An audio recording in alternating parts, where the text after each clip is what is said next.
ഇഫ്താറിന് മലബാറുകാർക്ക് ഒഴിച്ചുകൂടാനാവാത്ത ഒരു ഐറ്റമാണ് തരിക്കഞ്ഞി. അപ്പോൾ അതിൻ്റെ ഓതൻറ്റിക് റെസിപ്പി എന്നൊന്നും പറയുന്നില്ല. ഞാൻ ഏകദേശം 30 ദിവസം ഉണ്ടാക്കാറുണ്ട്. ഞാൻ ഉണ്ടാക്കുന്ന ഒരു മെത്തേഡാണ് നിങ്ങൾക്ക് ഷെയർ ചെയ്യുന്നത്. ഒരു 1.5 കപ്പ് വെള്ളവും അതിലേക്ക് തന്നെ ഒരു 2.5 കപ്പ് പാലും ഒഴിച്ചു കൊടുക്കുന്നുണ്ട്.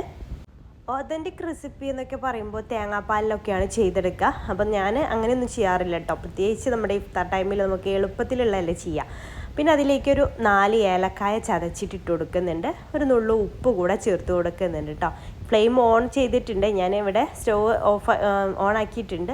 പിന്നെ അതിലേക്ക് മധുരത്തിന് ആവശ്യമായിട്ടുള്ള പഞ്ചസാര ചേർക്കാം.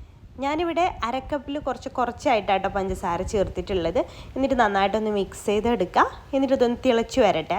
പിന്നെ ഞാൻ ഇതിലേക്ക് ചേർത്ത് കൊടുക്കാറുള്ളത് പാൽപ്പൊടിയാണ് കേട്ടോ. അപ്പം നിങ്ങളുടെ കയ്യിൽ പാൽപ്പൊടി ഇല്ല, കണ്ടൻസ് മിൽക്ക് ഉണ്ടെന്നുണ്ടെങ്കിൽ അത് ചേർത്ത് കൊടുത്താലും മതി. അപ്പോൾ പാൽപ്പൊടി ഞാൻ സ്ഥിരം ചേർക്കുന്നവരായിട്ടാണ്. അപ്പോൾ 2 ടേബിൾ സ്പൂൺ പാൽപ്പൊടി എടുത്തിട്ടുണ്ട്. അതിലേക്ക് ഈ ഒരു ചൂടായ പാൽ ചേർത്തിട്ട് ഒന്ന് മിക്സ് ചെയ്തെടുത്തിട്ട് അതും ഇതിലേക്ക് ഒഴിച്ചു കൊടുക്കുന്നുണ്ട് കേട്ടോ. ഒരു സ്പൂൺ വെച്ചിട്ട് നന്നായിട്ടൊന്ന് മിക്സ് ചെയ്തെടുത്താൽ മതി, കട്ടയില്ലാതെ. ചൂട് പാൽ ഒഴിക്കണേ.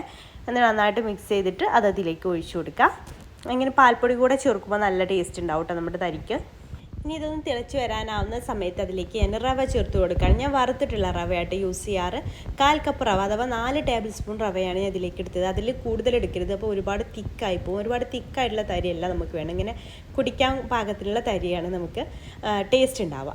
അപ്പോൾ ഇതൊന്ന് ജസ്റ്റ് ഒരു തിളച്ചാൽ മതി. ഇത്രയും തിളച്ചാൽ മതി. ഒരുപാട് ടൈം എടുത്ത് തിളപ്പിച്ചെടുക്കൊന്നും വേണ്ട. അപ്പോൾ തന്നെ റവ നന്നായിട്ട് കുക്കായിട്ട് കിട്ടും. അപ്പോൾ ഇത്രയും ആയി കഴിഞ്ഞാൽ നമുക്ക് ഓഫ് ചെയ്യാം. ഇനി നമുക്കതേക്ക് താളിച്ച് ഒഴിച്ചു കൊടുക്കാം. 2 ടീസ്പൂൺ നെയ്യ് ഒരു പാനിലേക്ക് ഒഴിച്ചു കൊടുത്തിട്ടുണ്ട്. അതിലേക്ക് നമുക്ക് ആദ്യം വേണ്ടത് ചെറിയുള്ളിയാണ് കേട്ടോ. ചെറിയുള്ളി ഞാനൊരു 3 ചെറിയുള്ളി ചെറുതായിട്ട് അരിയണേ. അത് ചേർത്ത് കൊടുക്കുക. അത് ഏകദേശം മൂത്ത് വരുന്ന സമയത്ത് നമുക്ക് അതിലേക്ക് അണ്ടിപ്പരിപ്പും കിസ്മിസും ഒക്കെ ഒന്ന് ചേർത്ത് കൊടുക്കാം. എന്നിട്ട് നന്നായിട്ടൊന്ന് റോസ്റ്റ് ചെയ്തെടുക്കുക. എന്നിട്ട് ഈ നെയ്യോട് കൂടെ നമുക്ക് ആ ഒരു തരിയിലേക്ക് അങ്ങ് ഒഴിച്ചു കൊടുക്കാം. അപ്പോൾ അത് ഞാൻ തരിയിലേക്ക് അങ്ങ് ഒഴിച്ചു കൊടുക്കുകയാണ്. ഇത്രയേ ഉള്ളൂ, നമ്മുടെ സിമ്പിളായിട്ടുള്ള തരിക്കഞ്ഞി റെഡി ആയിട്ടുണ്ട്. അതുപോലെ നല്ല ടേസ്റ്റും ആണ് കേട്ടോ ഈ ഒരു രീതിയിൽ തയ്യാറാക്കുകയാണെന്നുണ്ടെങ്കിൽ. അപ്പോൾ ഇങ്ങനെയാണ് നിങ്ങൾ തയ്യാറാക്കിയെടുക്കുന്നുണ്ടെങ്കിൽ നിങ്ങൾ കമൻറ്റ് ചെയ്യുക. അല്ലെങ്കിൽ ഇതുപോലെ അല്ലെങ്കിൽ എങ്ങനെയാണെന്നുകൂടെ പറയാൻ മറക്കരുത് കേട്ടോ. അതുപോലെ ഇത് ഇഷ്ടമായിട്ടുണ്ടെങ്കിൽ മറ്റുള്ളവരിലേക്ക് ഷെയർ ചെയ്ത് കൊടുക്കാനും മറക്കരുത്.